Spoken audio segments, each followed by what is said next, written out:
dangerous. Just think about it. Words leave you coughing, flow leave you wheezing, sneezing. That just proves I'm colder than a sneasel. Pass me. Hello, Retro Bro here, giving you another episode of Coach's Corner.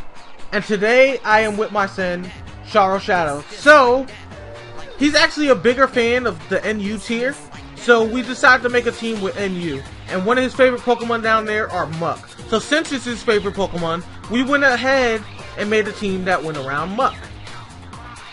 So, what we did here with Muck is we went ahead, let me go ahead and get the bigger screen up for y'all.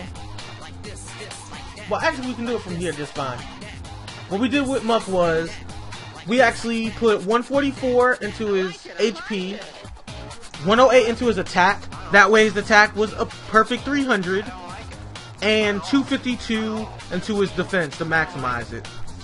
Because the assault vest is on, we didn't need to invest in the special defense, because 1.5 times 200 equals 3. So it being at 236 times 1.5 will now make it 3 and change. And then we went with Adam in Nature, of course, to ensure that we made 300 with the attack.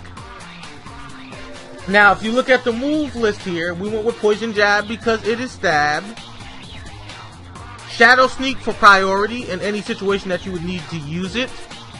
It's not going to hit very hard, but if the Pokemon's low on HP and you know they're going to go first, which they will because Muck is slow, you Shadow Sneak. Another good way to use Shadow Sneak is when you're going against an opponent that sweeps. If you have no way to Whirlwind them out or to haze down those up stacks, you Shadow Sneak to get off some damage before it kills you. Now, Fire Punch we went with because there are a lot of grass types in the tier. Some of them are mixed with ground, so it'll only hit for neutral, but neutral is still better than decreased damage that would be divided by 2 or divided by 4, so it's definitely good to have it for that. At the same time, there are ice types, just like Rotom Frost as well, so Fire Punch is good for that. And then we also went with Ice Punch. Now, Ice Punch is good for the flying types in the tier, as well as the rock and the ground types too. And the grass too. So you actually got 4 different types of Pokemon you get coverage on with Ice Punch. Now, the next Pokemon we went with was Wartortle. Wartortle is more here for rapid spinning than anything, so we eviolated him to give him a great amount of bulk as well. And with his move pool, we went Ice Beam and Surf because it hits hard as a special attacker for flying types and fire types, of course. Ground and rock as well. And then Fake Out is just to get the priority to hit and make them flinch. This is not only good for when opponents are low on HP, but it's also good for situations where, again, it may be a sweeper, and let's say you put a status element on that sweeper, like say Burn or Toxic, to rack in additional damage on that turn, getting them that much quicker to going down. Now, what we did with the EV spread here is we went 252 in HP to set us at 322, 16 in defense to put us at 200. That way, when you get the 1.5 from the EV right, you got a perfect 300 defensive stat.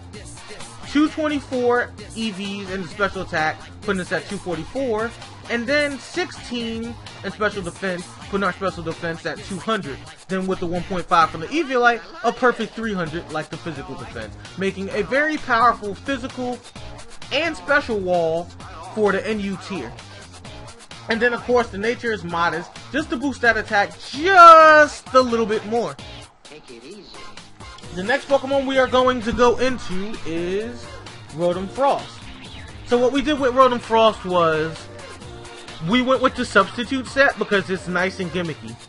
Now the way you do this is when you predict that someone is going to switch in a situation, like say a Rhyperior was out, you knew it was going to Earthquake Flareon. So you switch into Rotom, the dodge, the EQ. At this point, chances are, because you go first, the Rhyperior is probably going to switch. Because 4 times effective from Blizzard, he knows that it will kill him instantly. So, you go ahead and substitute predicting the switch, so now you're behind the sub. Then you can set up the T-Wave, you can Thunderbolt, you can Blizzard, a lot of shenanigans there. Now what we did with the Eevee spread here was, we went ahead and did 248, that way we have 303 HP, odd number, so we can switch into Stealth Rocks In the event we don't get the hazards off field and War Turtle is gone for whatever reason, it's just safety, because odd numbers allow you to switch in Stealth Rocks more than even. And then for the special defense, we just went ahead and put 8 in. And for speed, we went ahead and maxed it out. Now the reason we did speed and not special attack is because non-invested Rotom hits pretty well. At the same time, we want to go first so we can set up subs when need be. And the nature is bold. Reason we're doing bold is because there's a lot of physical attackers in NU, and because there are a lot of physical attackers, you can get hit by quite a few Pokemon down here that run either Brick Break, Drain Punch, or even Fire Punch. So if those moves are not stab and they hit you, being bold nature, you will survive it. Next Pokemon, we went with Sceptile because we need some offense since the first 3 Pokemon were obviously defensive and support types. So we went with the Choice Band, and let me switch the ability there. We didn't go with Unburden, we went with Overgrow. Unburden is a great ability, but there's no utility for Sceptile to really use it since he doesn't have Fake Out, and Normal Gym is the only gym in X and Y to use. So it didn't make sense to go with Unburden, so we went with Overgrow. If you happen to be on low health and you're not dead, you just go ahead and Shrek things. So Overgrow is definitely a good choice. So we went with Drain Punch because we are physical. So hit hard, get a little HP when we can. Bullet Seed does not hit very hard, but it's strictly for subs. So we went with the Bullet Seed so we can get through subs. Rock Slide is for not only fire types, but flying types, because there are plenty of flying types like, say, Swellow, Articuno, that may be the choices to switch in on Sceptile, and when predicted with a Rock Slide, you're probably going to OHKO them being Choice Banded. And then, of course, the all-powerful Leaf Blade. Powerful, stab, high crit, being Choice Banded, if it hits for neutral damage or the weakness, you're probably going to kill someone. Now, what we did with the EVs here is we went standard set, so 252 speed, 252 attack, and Jolly Nature for additional speed. Our Chatot here, we went ahead and went Choice Spec so it can hit nice and hard. We went Chatter for the obvious reason of going behind subs, it being flying, and to confuse the enemy. Hidden Power Grass is not something a lot of people run on Chatot, but it's something I personally prefer. And the reason you run Hidden Power Grass down here is because there aren't a lot of neutral steel types in NU. If I remember correctly, there is only one. And the ones that are steel ground are neutral to fire, which means that fire is effective, but it's not as effective as you would want it to be a Choice Spec Chatot. So Hidden Power Grass will still hit them for neutral, and then for water types, you'll destroy them really bad. And then if they're water ground, like say Seismitoad, which is obviously a huge threat down in this tier, you can go ahead and OHKO it.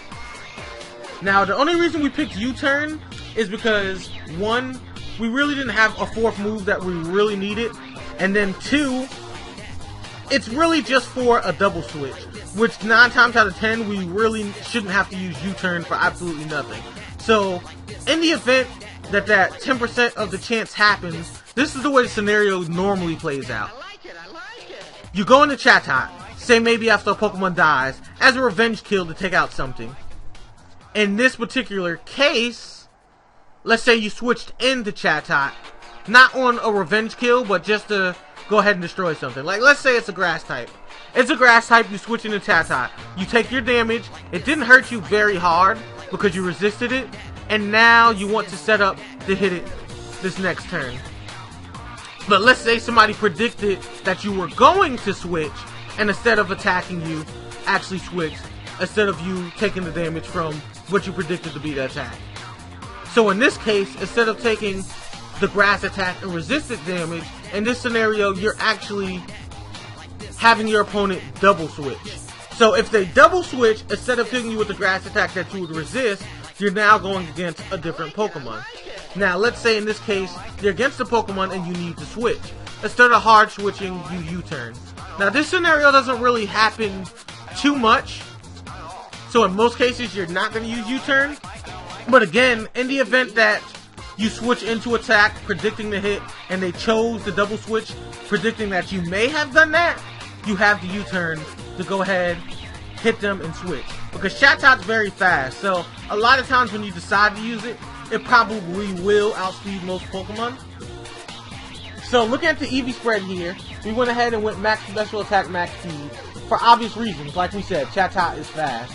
And we went with Timid to increase its speed further, making it 309. Now there are things in the tier that obviously outspeed it, but not too many things outspeed 309 and NU. So Chatot will destroy a lot of things and go first in most cases.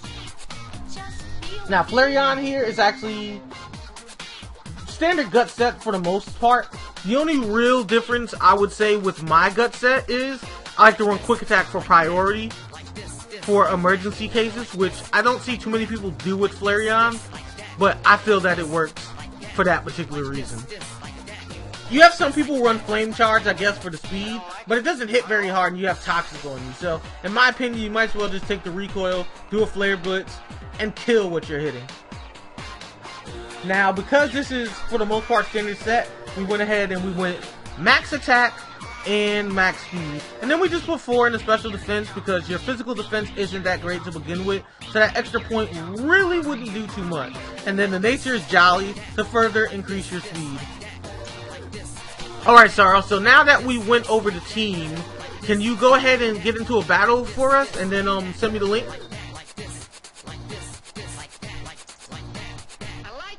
You heard me, bro? Okay, cool. Wasn't sure, I didn't hear anything, so I was just double checking. Yeah, just send it to me on Skype, and then we will see what our opponent is working with and what we can do from here. Okay, so looking at this person's team, I'm going to guess that the 3 possible leads are either Lilligant, Malamar, which is probably Choice Scarf because that's really popular these days, or Swellow, the lead from the front. Either way, I would say your best opening would be Rotom Frost, because Rotom Frost, unless Malamar starts, can actually cover them pretty well between Ice and Thunder attacks. So go ahead and go into Rotom Frost. If it is Malamar, we'll have to switch, or we can even choose to sacrifice it. See? And it is. Substitute. He's going to protect first. Go ahead and sub. See? He wants his guts and his burn. Take it easy. Now you can easily Thunderbolt him.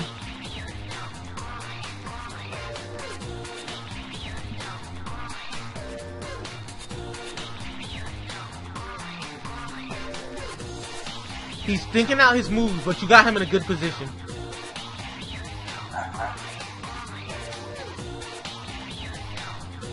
Boom. Now you're 1 up, and he'll probably go into Malamar now. At least Malamar would be the smartest move. So let's see what he goes into.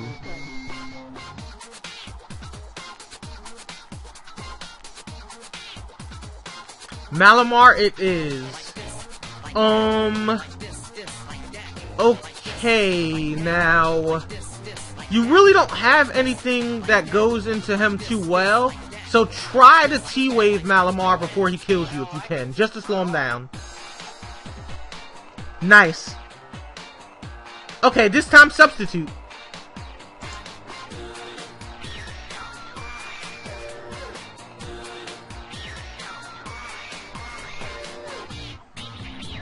If we went first, then he might not be Choice Scarf. He may be Assault Vested.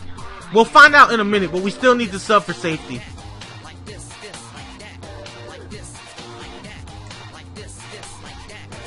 Okay, go ahead and Thunderbolt him. Okay, yeah, he's Choice Scarf. We're just still faster than him somehow. But he's definitely not Assault Vested. Okay, so what we want to do here, we have no choice but to... Well, actually, there's 2 ways we can do this. Go ahead and go into War Turtle for me. Fake him out for that free damage.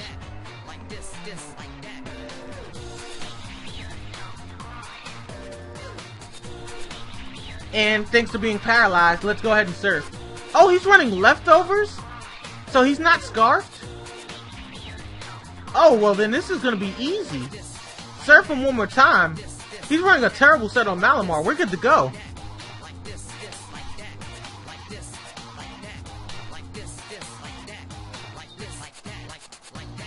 Once we kill Malamar, Lilligant's going to be his next choice. We don't have Rotom anymore, unfortunately, but we do have Chatot and Muck. So I'm positive. Yeah, there we go. He's going to Quiver Dance, so go into Chatot.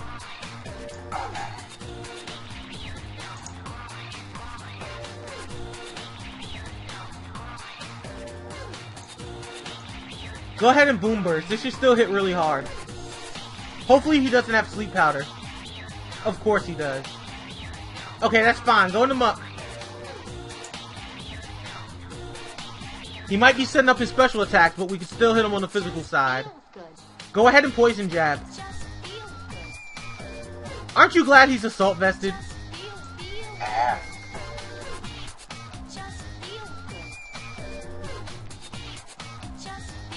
And this team gives really good coverage over your Muck.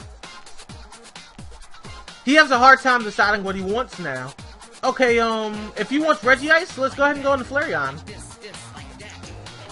I don't think it gets Earthquake. I'm positive it doesn't. Go ahead and Flare Blitz. Nothing on his team wants a Flare Blitz. Unless he's sashed, he's dying instantly.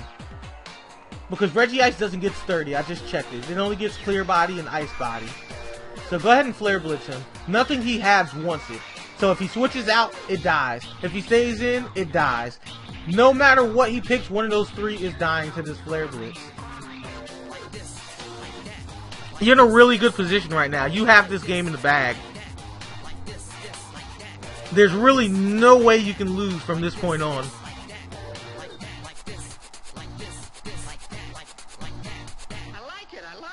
Just go ahead and Flare Blitz him again.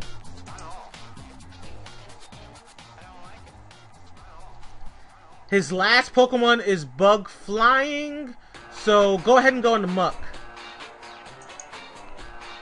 He can't put you to sleep again because of Sleep Claws. He already has a Pokemon to sleep, so go ahead and Poison Jab him for that super effective damage. The best he can do to you is Hurricane.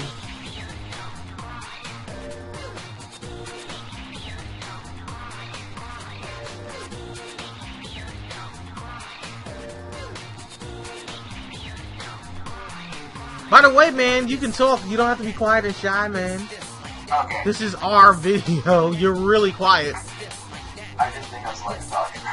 No, it has nothing to do with that. I like it. One more Poison Jab and you got him. Yeah, they're going bad on some of that shit anymore.